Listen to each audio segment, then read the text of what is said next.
Audience में जो मेहमान खड़े हुए हैं प्लीज बैठ जाइए अपनी सीट्स पर। हम शो शुरू कर रहे हैं।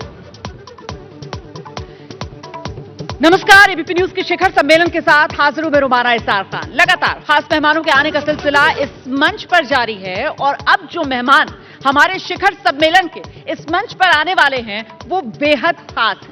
एक ऐसी शख्सियत जिन्होंने राजनीति के रंग देखे, राजनीति के जख्म भी झेले और राजकाज से फिर रामकाज की तरफ बढ़ चले। धर्म की पताका इन दिनों इन्होंने अपने हाथ में उठाई हुई है। कवि कुमार विश्वास की मैं बात कर रही हूं, जो अब आधुनिक कथावाचक के तौर पर अपनी एक नई पहचान बनाते हुए नजर आ रहे हैं। कहां तो युवा दिलों की धड़कन हुआ करते थे और अब बुजुर्गों के भी जबरदस्त अंदाज में चहीते बन गए हैं। जरा जोरदार तालियों के साथ स्वागत कीजिए कुमार विश्वास जी का। और जब तक कुमार विश्वास मंच पर ना पहुंचे, तालियों का यह सिलसिला यूं ही जारी रहना चाहिए। संपूर्ण हिंदुस्तान की जो आत्मा है उसको न सिर्फ समझते हैं बल्कि बहुत करीब से महसूस करते हैं कुमार विश्वास। बहुत स्वागत आपका शिखर सम्मेलन के इस मंच पर।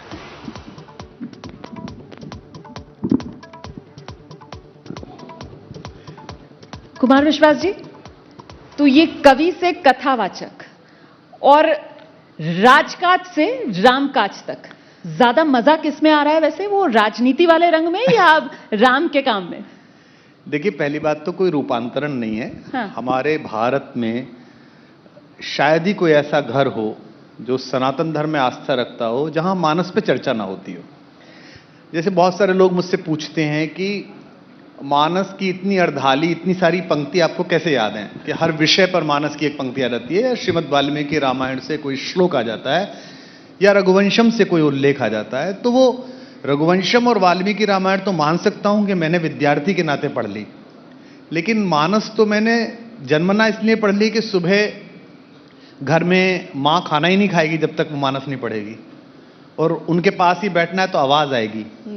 तो ये हिंदुस्तान जो है ये इबादतों को, प्रार्थनाओं को गाकर करने वाला देश है, इसलिए वो अंदर है, उसमें कोई रूपांतरण नहीं है। घर से मिले संस्कार है। घर से मिले संस्कार और संयोग से ये इसलिए दिए जाते थे। जैसे आजकल इम्यूनिटी की बहुत बात चल रही है कि भाई इम्यूनिटी बड़ी करनी है तो ये खाइए। जब कोरोना आया ना तो आप देखते थे कि भाई ये खाइए, ये खाइए, इससे इम्यूनिटी बढ़ेगी। तो जैसे शरीर की इम्यूनिटी गिलोय बढ़ा रही है या अश्वगंधा बढ़ा रही है, इस देश की आत्मा की इम्यूनिटी रामकथा बढ़ाती है। पहले से, वर्षों से, सदा से हमारे संकट में पड़ा हुआ, सूद पे पैसे जिसने लिए थे महाजन से और इस बार पानी में फसल डूब गई, वो 10 बीघे का किसान भी रात को रोता हुआ, सोता हुआ ये कहता था कि समरथ बड़ो सुजान सो साहिब, राजा राम जगत विजयी। एक दिन आएगा कि राम ठीक कर लेंगे। साहूकार की गलत नजरों से बचती हुई एक स्त्री, गांव की बहुत ही पवित्र स्त्री, वो अपने आंचल को बचाकर अपने बच्चों को पालने का संकल्प ये सोच के ले लेती थी कि ये तो जरा सा साहूकार है गांव का, जो त्रैलोक्य पे अधिकार करता था, जो इतना विद्वान था, जो विश्रवा के वंश में पैदा हुआ, उस महाज्ञानी, उस रावण को, उसके सारे अहंकार को हमारी एक सती ने, हमारी माता ने एक वलकल पहनकर अपनी तपस्या के कारण पराजित कर दिया था।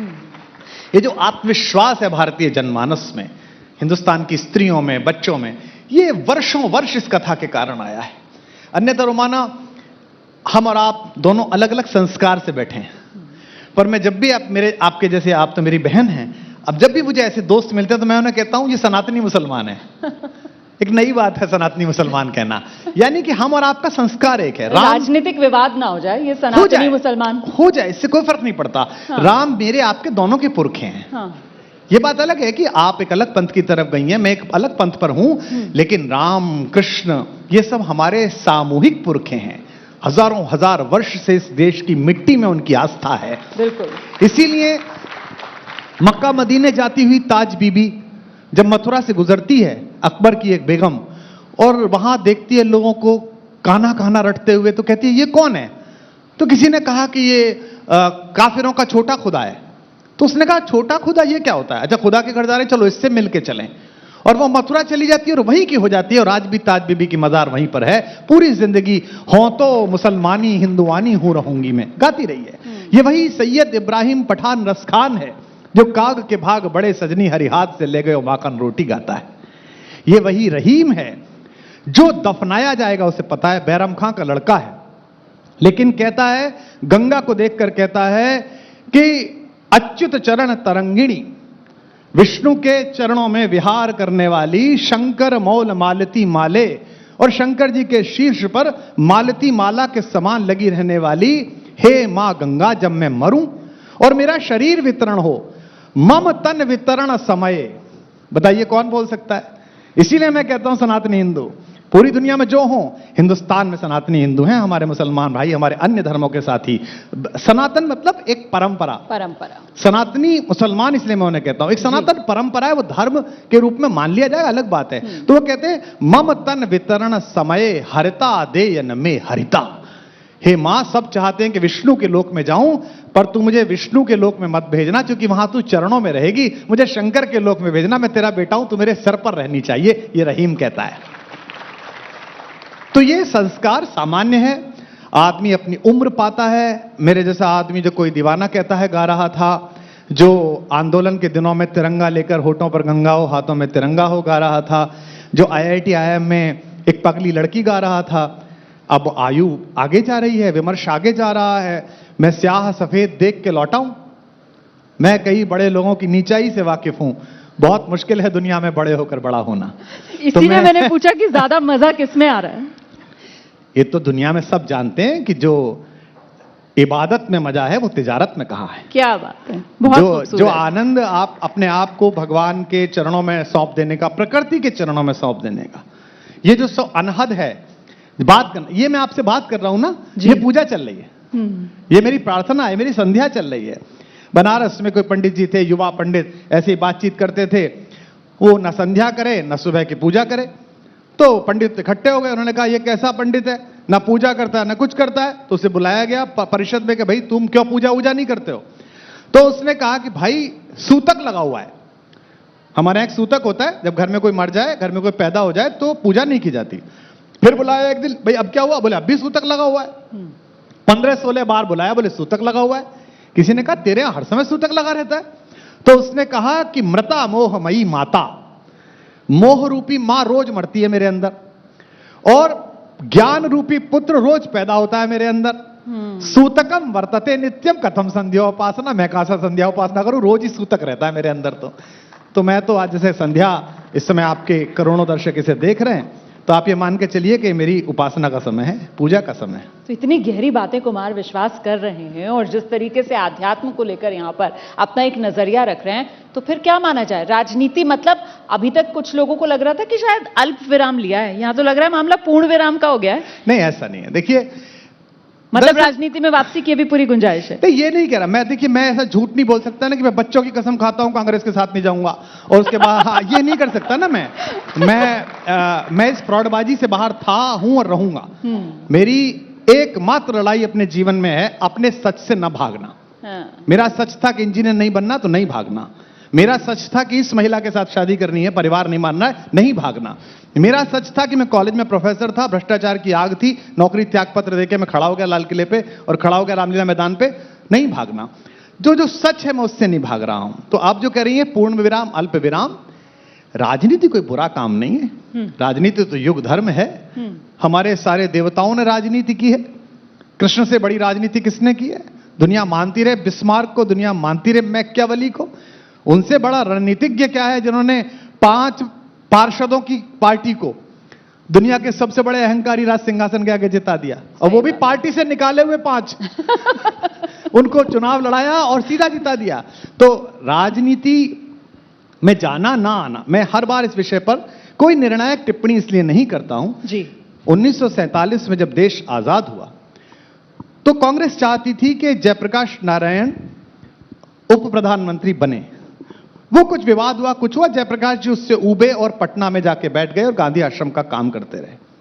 लेकिन लोकतंत्र की दीप शिखा जब आपातकाल के हाथों के बीच कसमसाई श्रीमती इंदिरा गांधी के समय, तो पूरे देश ने ढूंढा कि कोई एक आदमी है जो साथ खड़ा हो सकता है। पूरे देश के युवा कदम कुआ गए और जयप्रकाश ने लाठी उठाई और आजादी का बिगुल बन उठा। क्रांति कुमारी तुम्हें सजाने ये वीर फिर आए हैं। तो मैं ये मान के चलता हूं अपनी आवाज को इसलिए बचाए रखो तटस्थ होकर, दोनों जो अच्छा करें वो बोलो, दोनों जो बुरा करें वो बोलो, ईश्वर ना करे ये लोकतंत्र की दीप शिखा फिर कभी डगमगाए, फिर कुछ हो, फिर किसी दिन रामलीला मैदान या किसी और मैदान में तिरंगा थाम के किसी गाने का मन करे किसी व्यक्ति का, तो उस भीड़ में मैं भी एक खड़ा रहूं हिस्सा, इसलिए खुद को बचाए रखता हूं। बिल्कुल, लोकतंत्र की वो सशक्त आवाज आप हैं, वो बेबाक आवाज आप हैं। राजनीति बुरी नहीं है, लेकिन राजनेता तो कुछ बुरे हैं। और कौन बुरे राजनेता हैं, कौन अच्छे राजनेता हैं, मेरे ख्याल से आईना दिखाने का काम कुमार विश्वास से बेहतर और कोई नहीं करता है। कवि का काम ही है। कवि का काम ये नहीं है कि वो अकादमी सम्मानों के लिए बैठा रहे। कवि का काम ये नहीं है कि वो हर बार 26 जनवरी से पहले पद्मश्री की सूची तलाशे कि मेरा नाम तो है कि नहीं है। और कवि का काम ये नहीं, कवि का काम ये है कि सामने मुख्यमंत्री बैठा हो, प्रधानमंत्री बैठा हो, जो उस युग का लोक का सत्य हो उसका उद्घाटन करे। वो तुलसी बाबा ने, जिनके लिए मैं बैठा हूं यहां, उन्होंने तो यही किया ना। मुगलों के उस समय में भी उन्होंने जिस बेबाकी के साथ मानस में बोला है वो बहुत ही महत्वपूर्ण है। और कबीर ने तो उससे भी आगे किया। उस बनारस में जहां बहुत अधिक ज्ञानवाद था, ब्राह्मणों का वर्चस्व था, वहां दोनों को गाली देना, अरे इन दोन राह न पाई, हिंदू अपनी करें बड़ाई, गागर छुअन न देई, वैश्या के पायन तरसो में, ये देखो हिंदू आई। मुसलमान के पीर औलिया मुर्गी मुर्गा खाई, खाला केरी बेटी ब्याह में घर में करे सगाई। आज कह दो 50 मुकदमे हो जाएंगे। कबीर के घर पे बुलडोजर चल जाएगा। बोले भाई कबीर ने ऐसे कैसे कह दी। उस जमाने में, खिलजी के समय में एक आदमी ऐसी बातें बोल रहा है, तो मैं तो रुमाना उनका वंशज हूं जिन्होंने भूखे रह के सच बोला है। मुझे तो इस देश ने मर्सिडीज दी है, तो मैं क्यों सच ना बोलूं। इन्हीं श्रोताओं ने दी है, इन्हीं लोगों ने दी है, तो मेरा तो काम ही है सच बोलना। आपने मर्सिडीज की बात की है। आजकल ये चर्चा बहुत होती है कि कोई भी अगर प्रभु राम का कार्यक्रम है तो सबसे महंगा अगर वो कार्यक्रम होगा तो कुमार विश्वास ही सबसे ज्यादा फीस ले रहे होंगे। हाँ, राम के काम में इतना पैसा? नहीं, पहले तो मैं स्पष्ट कर दूं, देखो आपके श्रोताओं को कितना मजा आया, इसमें आनंद है। बोले ये चर्चा होती है, छत्तीसगढ़ में तो बहुत ही ज्यादा हो गई थी। लेकिन एक बात है, आप उनसे भी पता कर लीजिए, जहां से भी सरकार कराती हो या कोई भी कराता हो, अपने अपने राम का कोई भी पैसा मेरे पास नहीं जाता। फिर कहां जाता है? मैंने जो ट्रस्ट बनाया था 5 साल पहले, जिसमें कोरोना में बहुत काम किया था, आपने देखा था, आप ही लोगों ने उसको नजर रखा था, विश्वास ट्रस्ट में जाता है।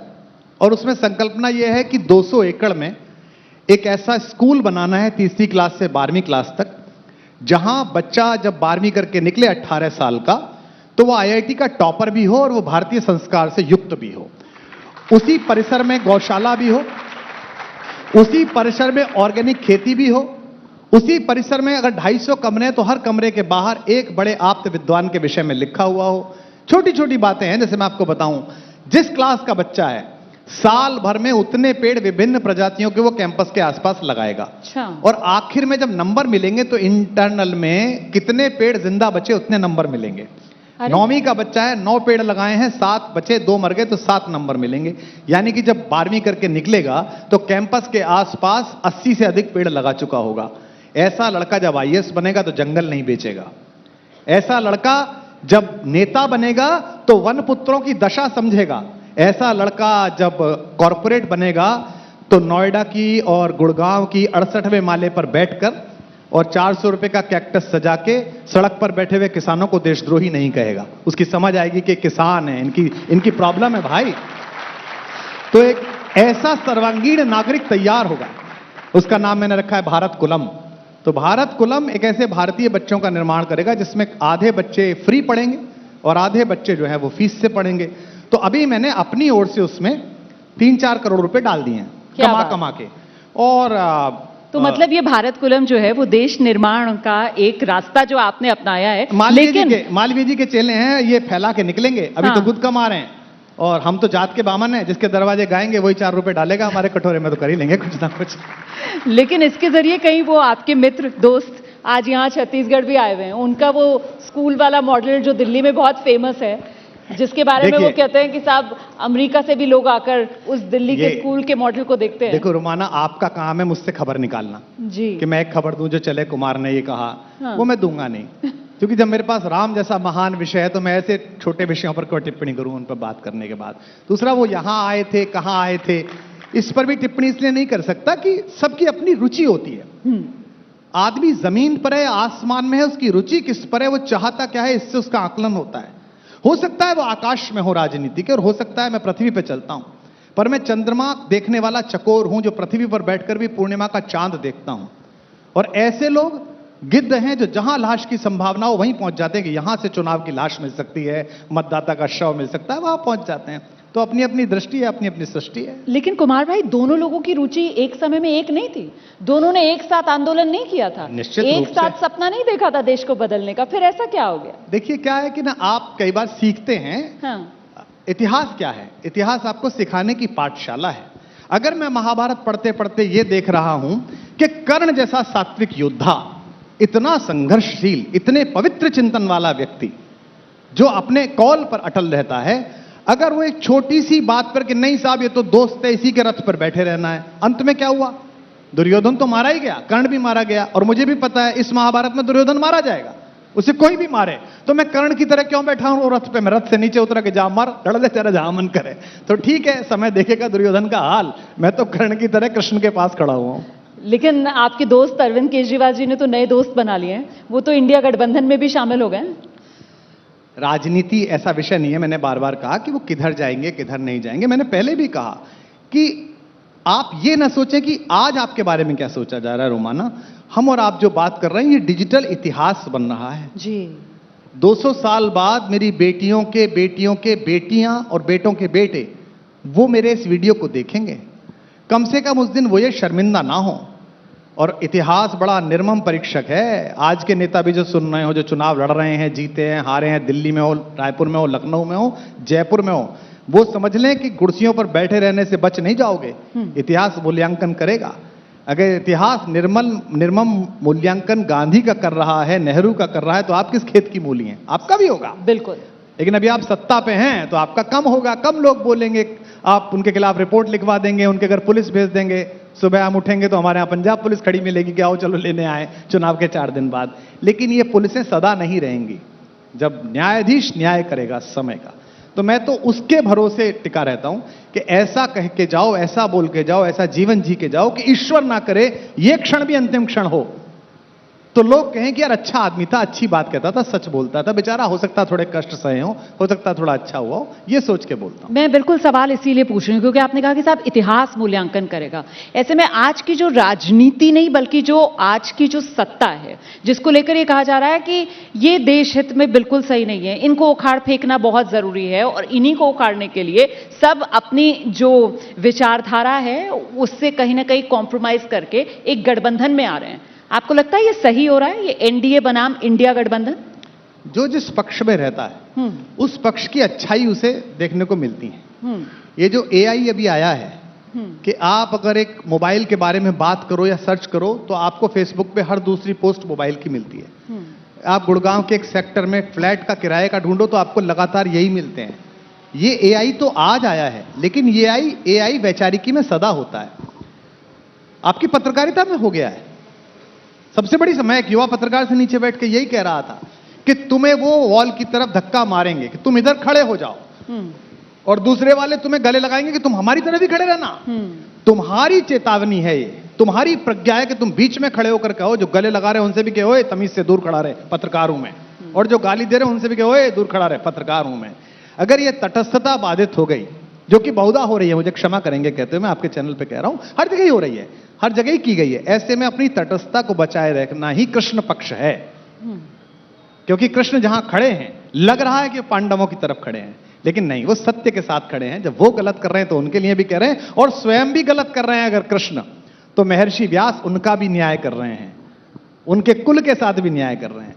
तो इसलिए ऐसी तटस्थता को बचाए रखना बहुत जरूरी है। मैं इस पर टिप्पणी नहीं करूंगा। ये सवाल इसलिए पूछा आपसे क्योंकि हमने देखा किस तरीके से वो यूपीए 2 का वक्त था और आप लोग सब सड़क पर उतर आए थे आंदोलन करने के लिए। अगर वाकई में देश में इतने खराब हालात हैं, अगर वाकई में सियासत बिल्कुल जड़ हो चुकी है या फिर देश हित में नहीं हो रही है, तो फिर उस रूप में आंदोलन तो नजर नहीं आते हैं। उसका कारण है कि लोग आंदोलन में आएंगे नहीं अब। अच्छा, देखिए, एक हमने कहानी पढ़ी थी, पता नहीं यहां चलती है नहीं चलती, आपके पाठक शायद याद करेंगे। सुदर्शन जी की एक कहानी थी, जीत की हार। उसमें एक बाबा भारती थे जिनके पास एक बहुत बढ़िया घोड़ा था। शहर के सबसे बड़े डकैत को वो घोड़ा भा गया, उसने कहा ये घोड़ा मुझे दे दीजिए। बाबा ने कहा नहीं, ये मेरा प्राण से प्यारा है, मैं इसे दूंगा नहीं। उसने कहा बाबा कुछ भी ले लीजिए। उसने कहा मैं तो सन्यासी आदमी हूं, मैं क्या लूंगा। रात को वो घोड़ा बंधा रहता था, उनको डर लगा रहता था। एक दिन बाबा भारती शहर से लौट रहे थे, सड़क के किनारे उन्होंने एक अपाहिज देखा, एक दिव्यांग व्यक्ति बैठा हुआ है कंबल ओढ़ के। उसने कहा अरे बाबा मुझे बिठा लेंगे क्या, मुझ पे चला नहीं जा रहा। बाबा भारती ने कहा आओ आगे बैठ जाओ। उसे बिठा लिया। थोड़ी देर वो चला और उसने बाबा भारती को धक्का दिया और वो आदमी डाकू खड़क सिंह था।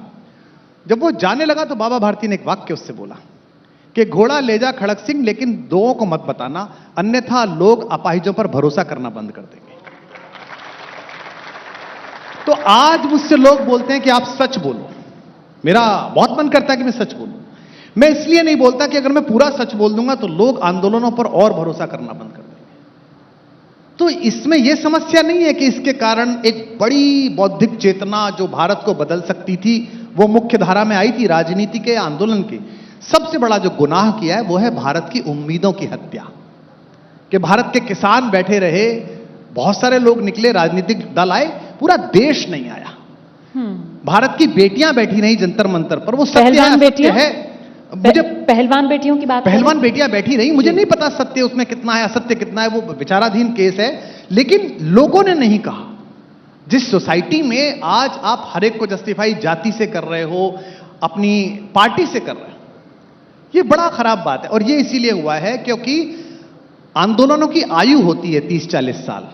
47 में आंदोलन हुआ, फिर 77 में आंदोलन हुआ, फिर 2012 में आंदोलन हुआ, और 12 का आंदोलन, 11 का आंदोलन, उसने पूरे भारत को प्रभावित किया। ऐसे में उस आंदोलन का सौदा अगर आप एक नगर पालिका छाप सरकार की चेयरमैनी जैसी छोटी पोस्ट पे कर लेते हैं तो आपने अपने लिए तो कुछ नहीं पाया मित्र, लेकिन आपने इस देश की उम्मीदों की हत्या कर दी। ये बड़ा अपराध है जो आप कह रही हैं। ये सारे निकल जाएं सड़क पे, ये जितने थे ना फ्यूज बल्बों की झालर, ये सब निकल जाएं सड़क पे, उसके बाद भी जनता नहीं आएगी क्योंकि लोग भरोसा नहीं कर रहे हैं।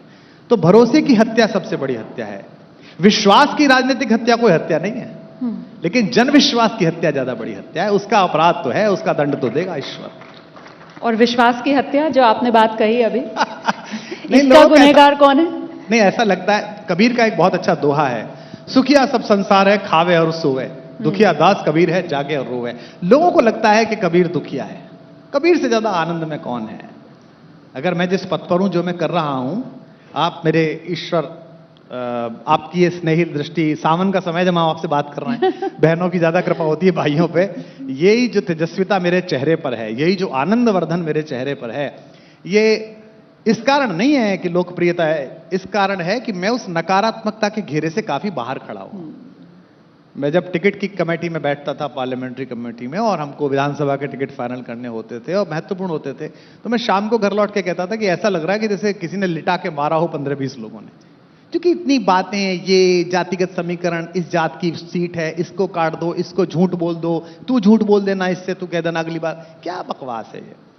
तो राजनीति के शुद्धिकरण के लिए एक प्रयास हुआ था, वो असफल हो गया, दुख है। मैं आशा करता हूं कि आने वाली पीढ़ियां आने वाले कल में और अच्छा काम करेंगी, और सारे राजनीतिक दल, मेरा बनाया हुआ राजनीतिक दल भी और अन्य दल भी कोशिश करेंगे, और एक बार फिर वो चेतना आएगी कि लोग उबेंगे, लोग कहेंगे आप गलत कर रहे हो, सही करिए, और वो करना पड़ेगा। आप कोशिश करेंगे उसके लिए, और विश्वास किसके? अगर आज मौका मिले कुमार विश्वास को, तो कुमार विश्वास किसके होना चाहेंगे राजनीतिक तौर पर? मैं दो बातें, एक तो क्या मैं महंगा व्यक्ति हूं राजनीति के लिए, इतना कौन बाई करेगा कि यार इतना सच बोल देता है, ये बोल ही देगा मुंह पे, क्या फर्क पड़ता। और दूसरा, अगर कोई सार्थक काम दिया जाए कि ये सार्थक काम कर देना तो है। अन्यथा राजनीति जिन 3 कारणों से की जाती है, ईश्वरीय कृपा से, राम की कृपा से, वो मेरे पास पर्याप्त हैं। एक की जाती है लोकप्रियता के लिए, वो है। एक की जाती है पैसे के लिए, वो मुझे करनी नहीं थी, वरना मैं आपके यहाँ शिखर सम्मेलन की जगह मैं कृष्ण जन्मभूमि में बंद होता, जैसे बाकी मित्र हमारे वहां विश्राम कर रहे हैं। और तीसरी की जाती है शक्ति के लिए, उसकी आवश्यकता क्यों पड़नी चाहिए? इस परिसर में प्रवेश करते समय जो बाहर बिल्कुल दरवाजे पर गेटमैन की जगह व्यक्ति खड़ा है, यहां तो मुख्यमंत्री भी आ रहे हैं ना, यहां अन्य बड़े बड़े नेता भी आए, पूर्व मुख्यमंत्री आपके साथ अभी बैठे थे, लेकिन जो गेट पर 4 आदमी दिखे जो सामान्य रूप से घूम रहे हैं व्यवस्था में, उनके चेहरे पर जो आपको देख के स्निग्ध मुस्कान थी, भैया अब सुनते हैं भैया आपका वीडियो, राम वाला भरत वाला देखा था आपका, ये किसी भी भारत रत्न से बड़ी बात है, ये किसी भी मुख्यमंत्री पद से बड़ी बात है। तो इसलिए किसी एक का होना, ये सिर्फ इसलिए क्योंकि शर्त है इसमें, ये बहुत मुश्किल काम है। इसके बाद भी मैं सदा कहता हूं कि लोक मंगल के लिए, देश के अच्छे के लिए अगर मुझे कभी भी कोई काम ऐसा मिलता है तो मैं करता हूं। और राजनीतिक मित्रों के जो आग्रह और प्रस्ताव आते हैं राजनीतिक दलों के, दोनों पक्षों के, उनकी चर्चा सार्वजनिक मंचों से करनी इसलिए ठीक नहीं है कि उन्होंने बड़ी गोपनीयता के साथ आपको अपना मानते हुए अपने दल के अच्छे के लिए आपको आमंत्रित किया, और आप उस समय अगर ऐसी बात करें कि सार्वजनिक स्थानों पर उनका नाम लें, तो ये आप कोई अच्छा व्यवहार नहीं कर रहे। अच्छा, आपने वो जो अभी 3 लक्ष्य बताया कि भाई राजनीति क्यों की जाए, देश के प्रधानमंत्री नरेंद्र मोदी, आपको क्या लगता है वो राजनीति क्यों करते हैं? प्रधानमंत्री प्रोएक्टिव व्यक्ति हैं, राष्ट्रवादी हैं, राष्ट्र के लिए सोचते हैं, लोकमंगल के लिए भी सोचते हैं। उनकी बहुत सारी बातों से हम सहमत नहीं है, बहुत पहले से नहीं है, और बोल भी देते हैं, सार्वजनिक रूप से भी बोल देते हैं। अभी तो आजकल सुनने नहीं आते हैं, पहले तो सुनने आते थे। किसी को कोई क्लेश नहीं व्यापता, ऐसे हैं। रामराज बैठे त्रिलोका, तीनों लोकों में व्याप्ति है, लेकिन राम राजनीति में भी है। और मैं तो बड़ा प्रसन्न हूं कि क्या अद्भुत दिन दिखाया बाबा तुलसी के और चमत्कार ने और महर्षि वाल्मीकि की कृपा ने कि दोनों पक्ष राम पर बात कर रहे हैं। तो राम राजनीति में किसके हैं? क्योंकि बात तो दोनों पक्ष कर रहे हैं। ज्यादा दावा आपको क्या लगता है जनता की नजर में किसका मजबूत है? नहीं, सबके हैं, और मैं कहता हूं यही होना चाहिए। बड़ा अच्छा, मैं छत्तीसगढ़ आता हूं, लोग मुझसे कहते हैं कि भाई यहां की कांग्रेस सरकार ने ऐसा कर, मैं कहता हूं भाई इनको ज्यादा धन्यवाद दो कि ये इतना कर रहे हैं। तुम यही तो चाहते थे कि राम राजनीति का केंद्र बने, बना दिया उसने, पूरा पथ बना दिया, यहां से बना दिया, घूमो फिरो मौज लो। मैं तो बड़ा प्रसन्न हूं। लोग मुझसे कहते हैं आप बहुत जाते हैं, आप बहुत बोलते हैं वहां। अरे मेरी माँ का, मेरी नानी का ससुराल, वो घर है ये कौशल्या का, मैं अवध का रहने वाला, मैं उत्तर प्रदेश का रहने वाला, मेरे मामा का घर है।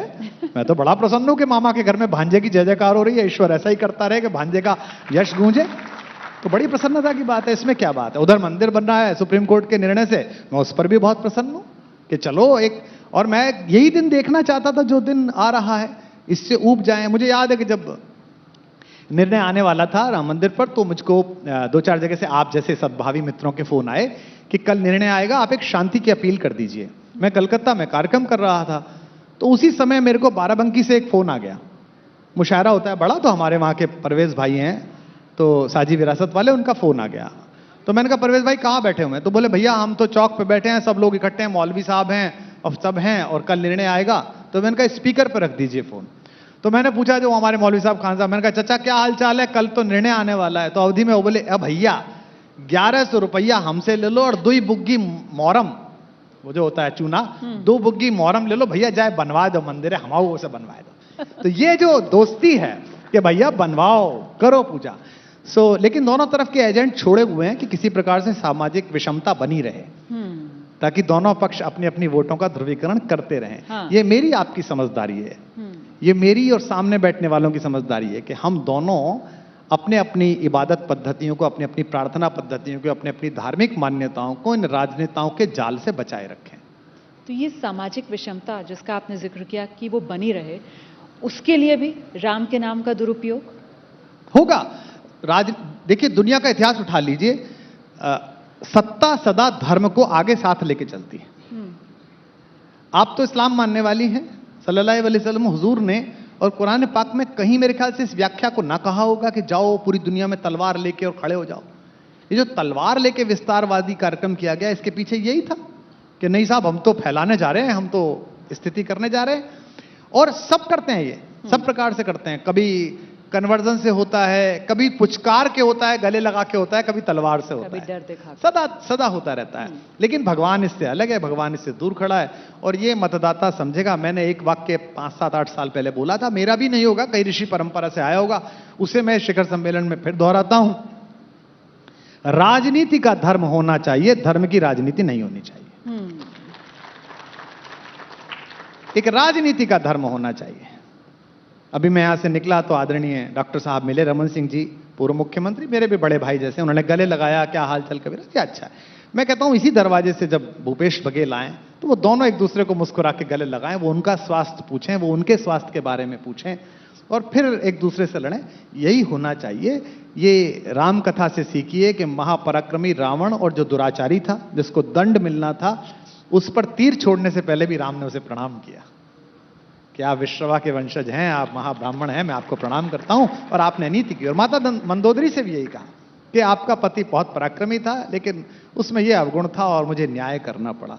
तो यही रामराज है। ये रामराज जिस दिन आ जाएगा, उसके लिए समाज का पानी बदलना पड़ेगा। सत्ता का टेप जो था, टोंटी, वो तो मैंने बदल के देख ली। जो लगाई थी उसने और गंदा पानी फेंका। उससे कुछ नहीं होगा, उससे कुछ नहीं होगा। ऊपर ओवरहेड टैंक में पानी खराब है। जो मनुष्यता का पानी है वो खराब है। एक लड़का अपनी प्रेम करने वाली लड़की के 36 टुकड़े कर रहा है तो पानी खराब है। एक क्रिकेटर की 6 महीने की बच्ची को अगर मैच हार जाने पे अपकर्म की थ्रेट मिल रही है इंटरनेट पे, तो समय खराब है।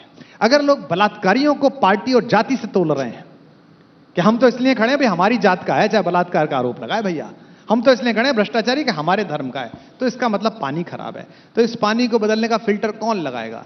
इस पानी को बदलने का फिल्टर लगाएंगे सांस्कृतिक चेतना के अग्रदूत, धार्मिक जन, आध्यात्मिक जन, पत्रकारिता।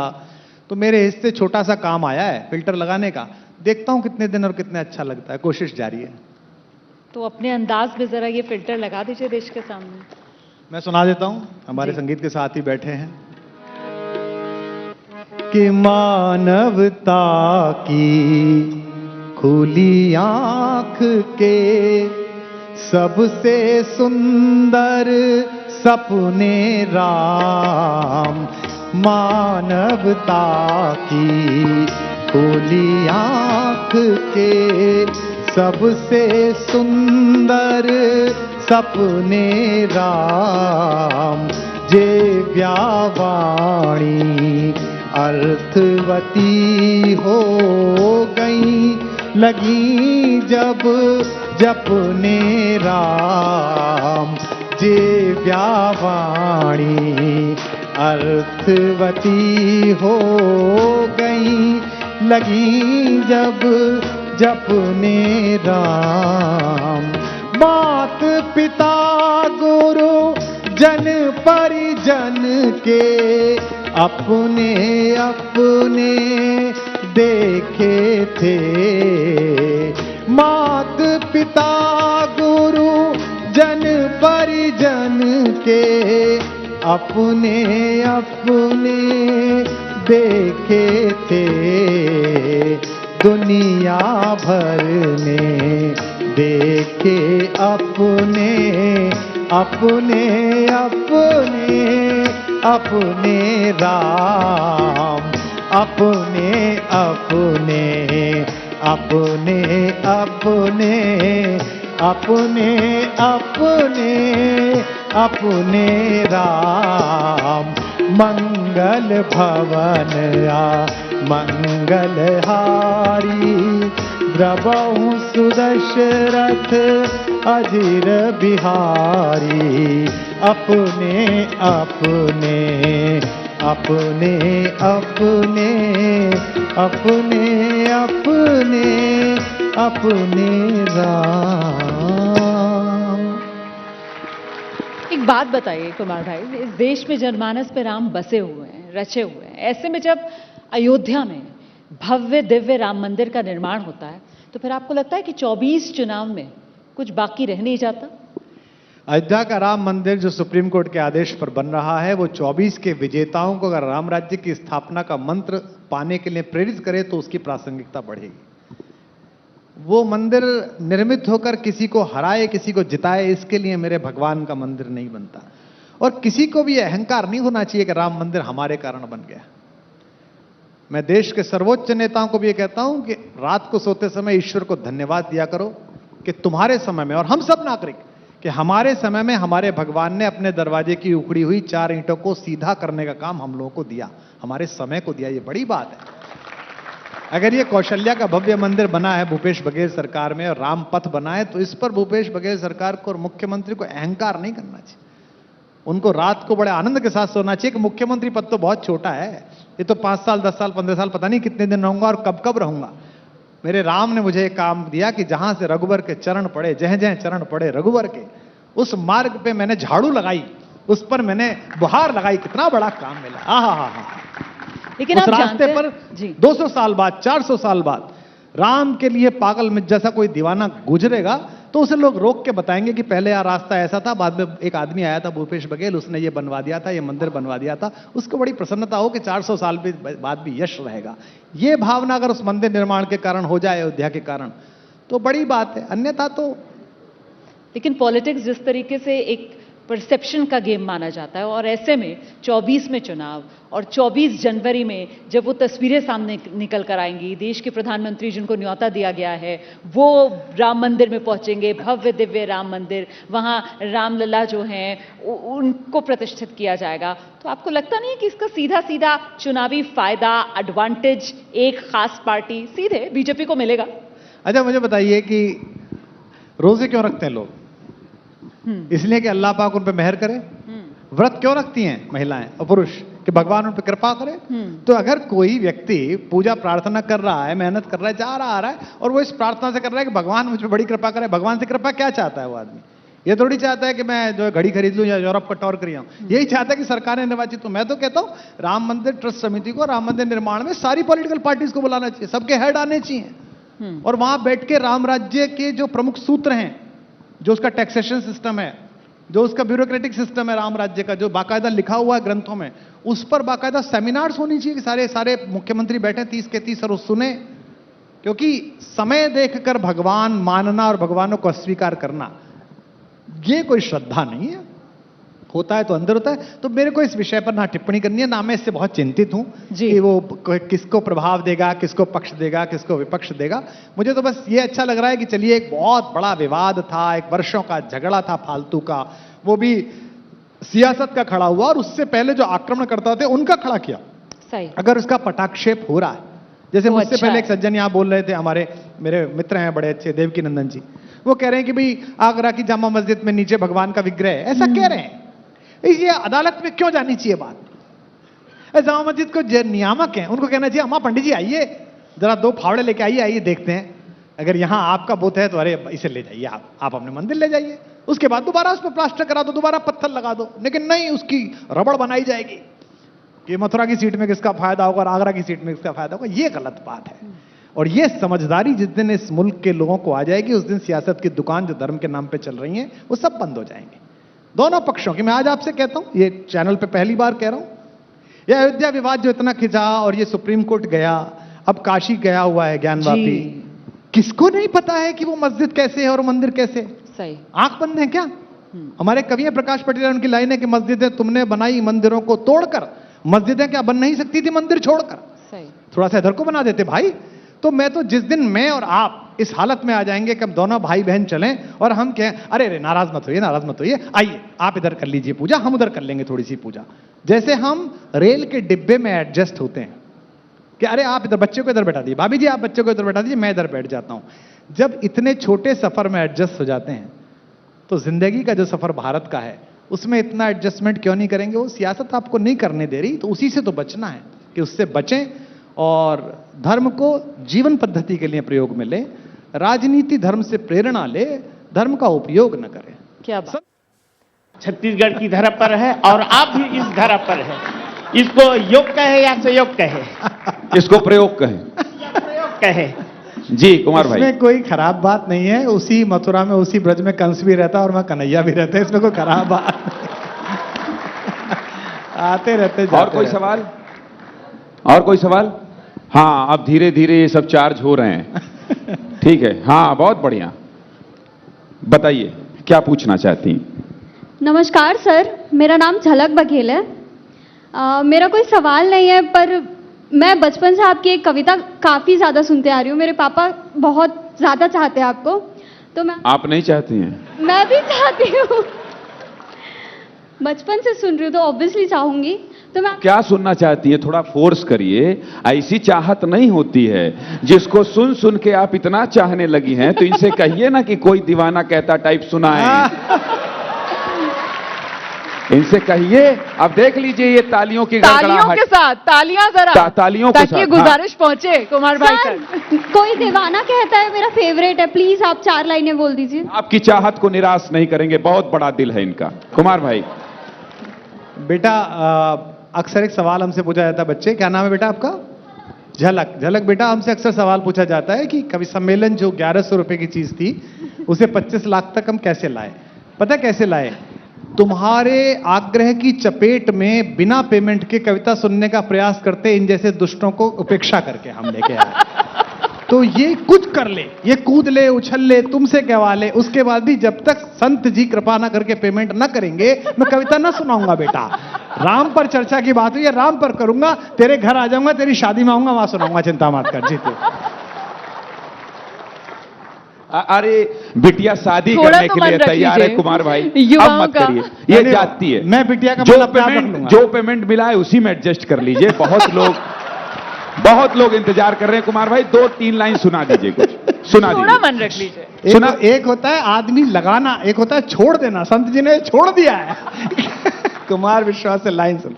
वो राम पर चर्चा थी इसलिए मुझे नहीं लगा सुनाने योग्य है, फिर भी बेटा मैं उसी में सुना देता हूं। अभी चर्चा हुई कि यहाँ कुछ और लोग भी है और राजनीति की चर्चा हुई, तो मैं 4 पंक्ति सुनाता हूं, सुनेगा। थोड़ा वॉल्यूम इसका कर दीजिए भैया, इस पे इको लगा दीजिए। आप रहने दीजिए, कोई दिक्कत।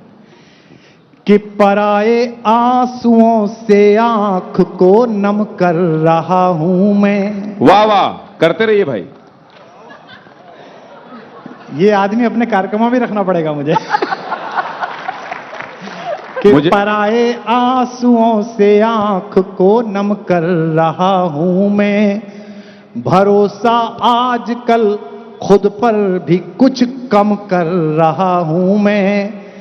बड़ी मुश्किल से जागी थी जमाने की निगाहों में। 2012। बड़ी मुश्किल से जागी थी जमाने की निगाहों में। उसी उम्मीद के मरने का मातम कर रहा हूं। हाय हाय। सही आदमी छोड़ा था संपादक जी ने। बहुत धन्यवाद कुमार भाई। और रोमाना, अब आप कुछ अपना जो